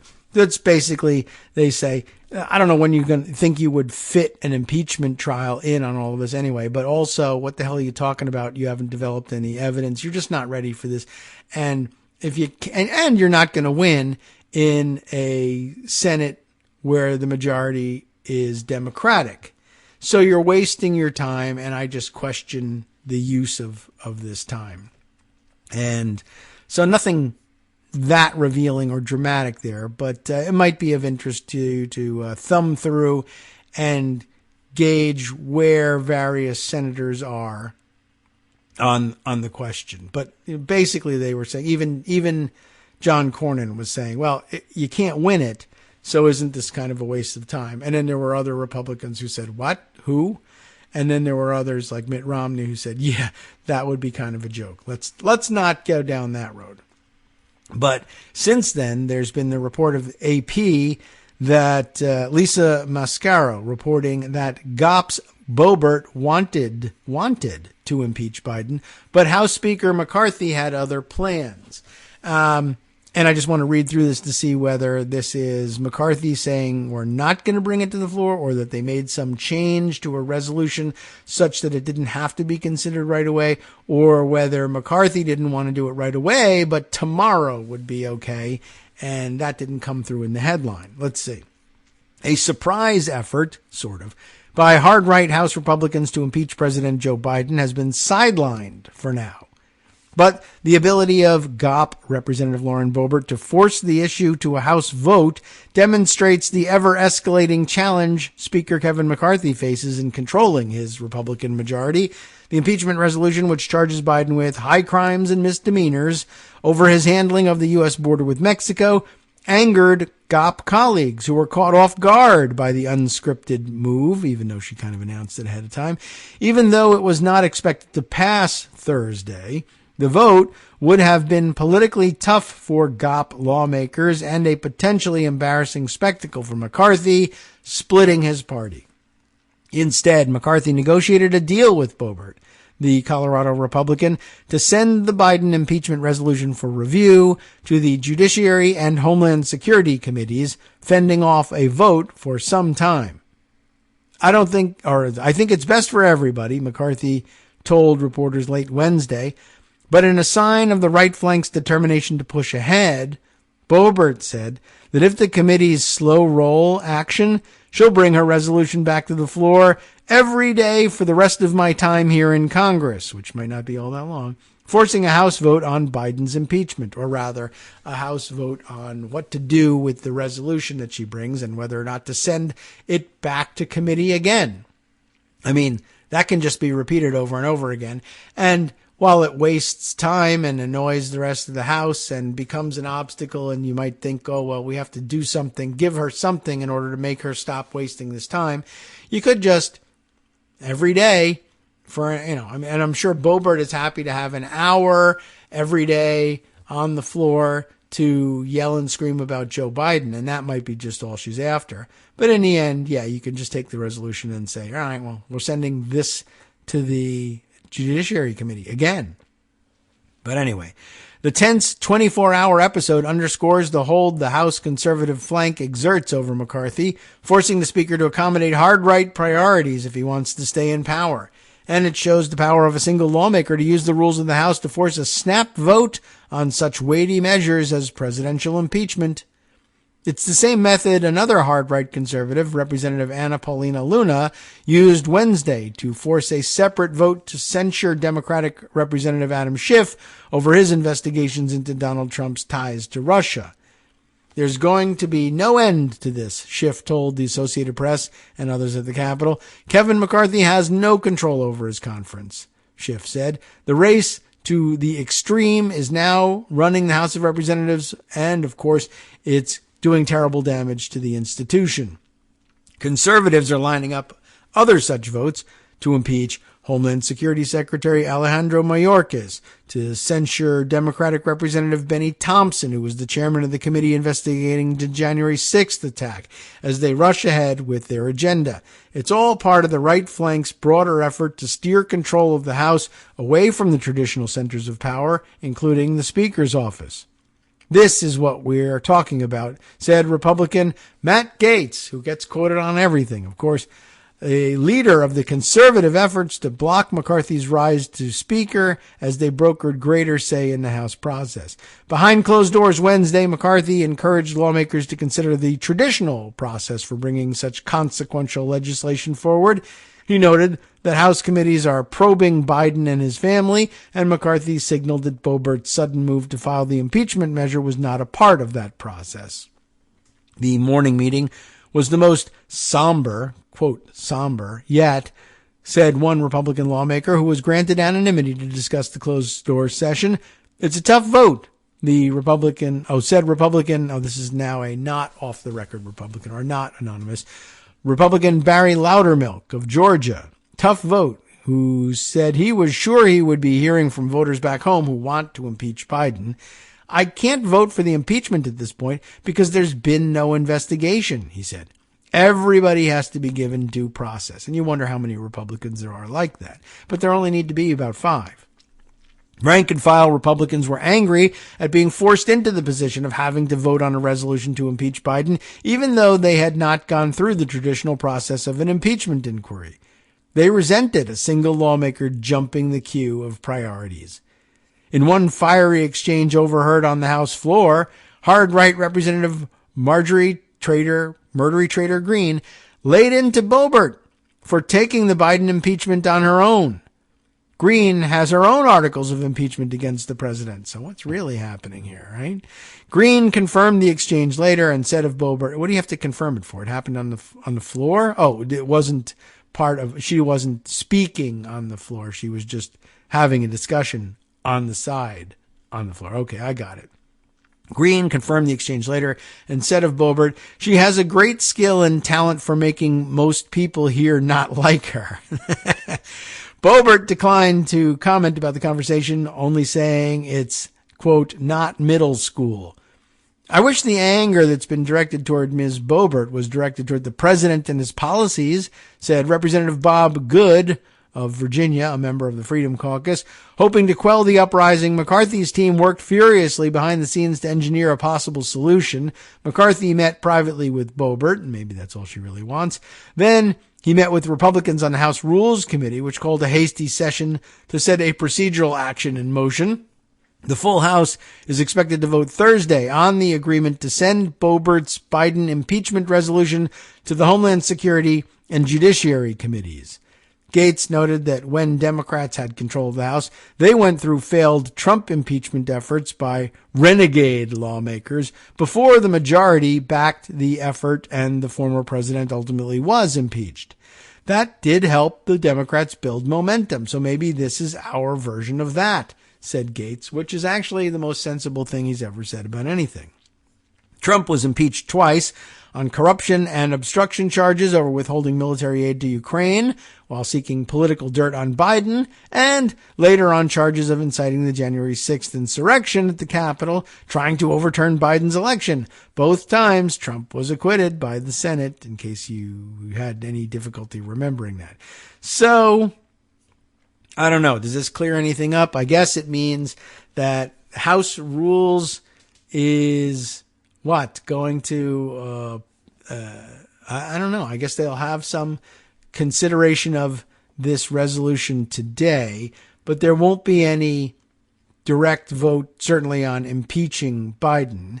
It could be that having a rule and a deal to refer it to the Judiciary Committee means that they wouldn't be able to get enough Republican votes committed to a tabling motion, or they didn't want to table it because they were afraid of MAGA backlash if they tabled it. So instead they'll say, well, Republicans who are in the position of saying, well, I can't be seen as being a Trump opponent or an opponent of a Trump supporting Freedom Caucus type colleague.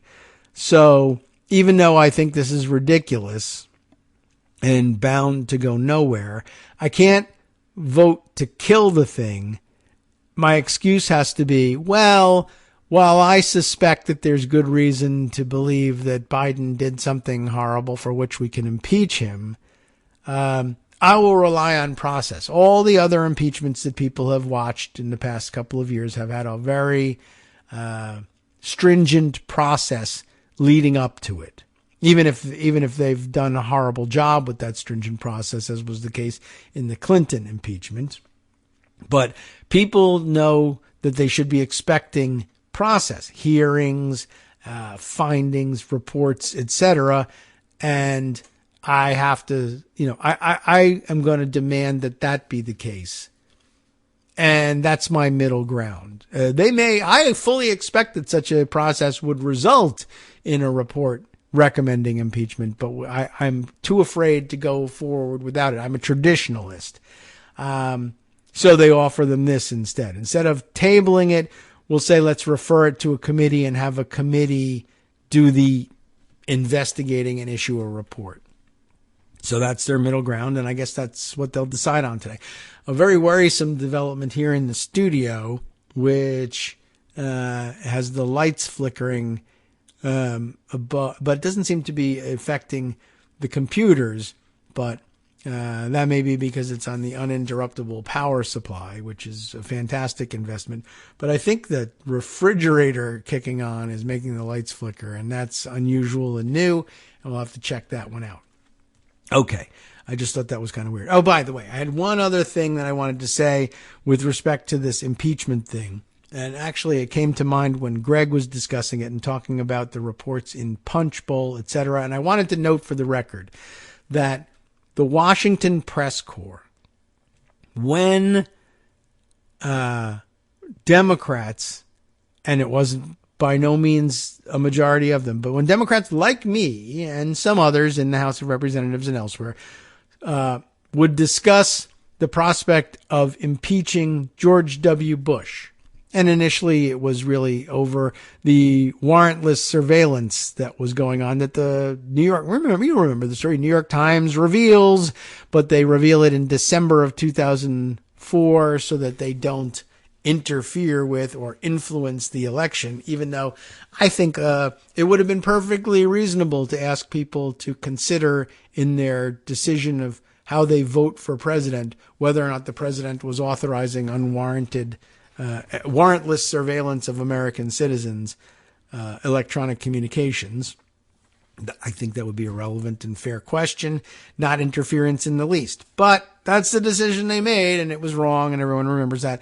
But then when we said, well, all right, we'll let the political system handle this, right? You could inquire about whether or not this is an impeachable offense against the Fourth Amendment or something like that.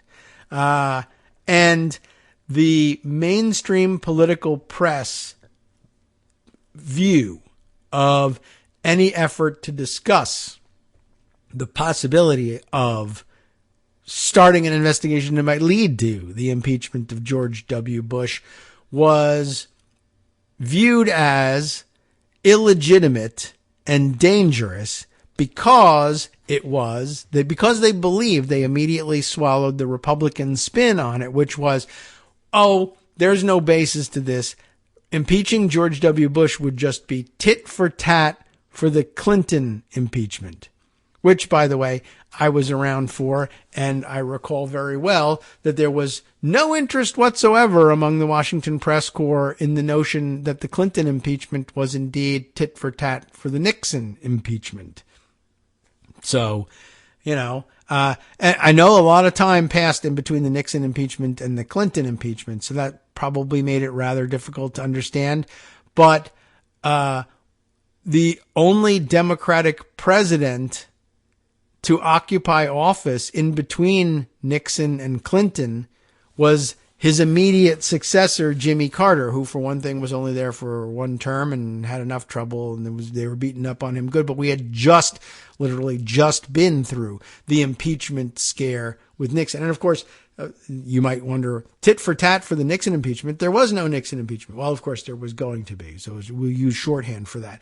But the very first chance that Republicans had to impeach a Democratic president, they took it after Nixon, right?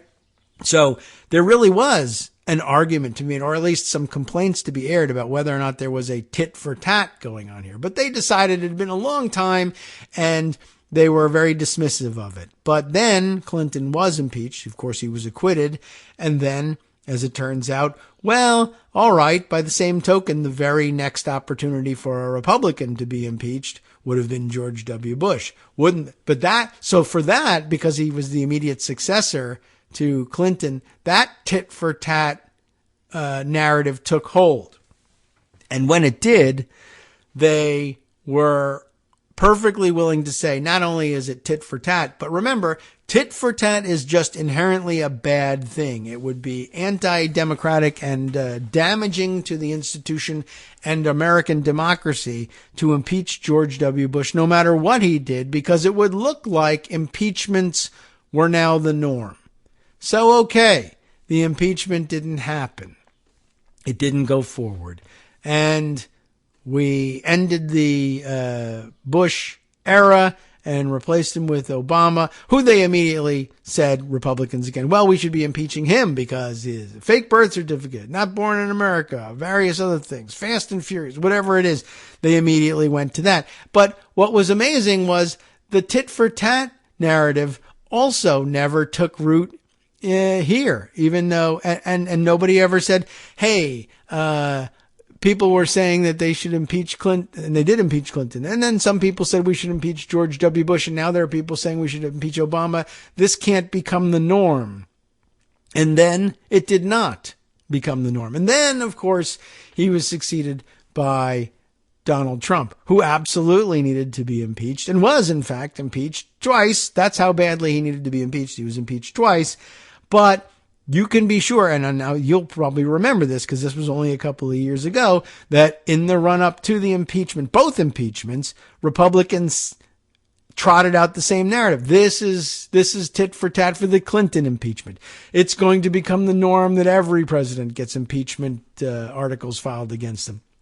But you know what? It was already the norm. Just they never went anywhere because they were filed from the fringes. And now here we are anyway with Joe Biden in office and once again impeachment articles being filed. And this one they can't tamp down on quite as easily because McCarthy has no control over his conference or the House. And yet no narrative so far that I can see about impeachment becoming the norm, with the exception of a quote or two that they got from the Senate Republicans in the Hill piece. Somebody does say something about this becoming a problem, that everybody is impeaching everybody else. Here we are. Todd Young, a Republican of Indiana, saying, I've got a pretty high bar for impeachment. So that's nice to know, isn't it? Saying, that I fear that snap impeachments will become the norm, and they mustn't. But you see, he does a one-off there. Well, snap impeachments will become the norm. These ideas of just bringing these privileged resolutions will become the norm, as opposed to impeachment in general. Like if we just took it slow, impeaching Joe Biden would be okay. Where are all of my tit for tat, this can't work, it's inherently bad governance to even discuss impeachment people? They're still in the Washington press corps, but just notably, just don't feel this way about impeachment when it's brought against Democratic presidents for some reason. And I guess the reason, maybe it's messaging, and maybe Democrats need to do a better job getting out there and saying, don't you remember how you concluded in no uncertain terms that this tit for tat constantly being impeaching the president of the opposite party was a horrible thing and was proof that you couldn't govern? And I guess it would be fair game at that point for the Washington press corps to answer, do you think that we've been covering things in ways that hint that we think that Republicans can govern or they have any interest in it? And I guess I'd have to say, fair point to that, they're really not. Although you do try to normalize everything that they do. And this is probably no exception. But it just used to be dismissed out of hand more easily. And now they're just not doing it anymore. And I find that bothersome and difficult to understand. Okay, we've got ourselves to the end of the show here somehow. And I still haven't gotten to, 15 or 20 of the things that I thought were extremely important and that I ought to bring to your attention. But I assure you, if you've been sending me these articles, I am taking note of them and I am putting them away in pocket. And there are many of you who've been doing that. And I appreciate it as always. Let's see. Among them, John Shiflett has sent me something that I think is fascinating and I want to add on the border wall. Let's see if we can make that a Friday priority. Patrick Snyder sent me some very interesting things about some COVID discussion of late that I'd like to add to the roundup. They both seem like pretty good Friday stories. And I've got more, including a new rash of federal courts in various states striking down Republican governors and Republican legislatures' bans on transgender treatments, which is fantastic news. And it's just great to see that the federal court firewall standing in all of this. I think in most cases the governors and legislatures there knew that they were in for that fight and they just planned to run against activist judges. But it's good to see the brakes being put on these things nonetheless. Okay, time now then for us to hand it over to Justice Putnam for the Thursday West Coast Cookbook and Speakeasy. Plenty on tap here, including, of course, more about Alito. Leonard Leo matching Paul the Vulture Singer with Alito because he knows it's the best Supreme Court that money can buy. You have been listening to Kagro in the Morning with David Waldman. How about this? The Navajo Nation declared a widespread Medicaid scam in Arizona a public health state of emergency. A federal judge struck down Florida's ban on Medicaid funding for transgender treatment, just as I had mentioned, and Alabama lawmakers are set to begin work on new congressional maps after the U.S. Supreme Court ruled their state's existing plan was a racist gerrymander. And it was.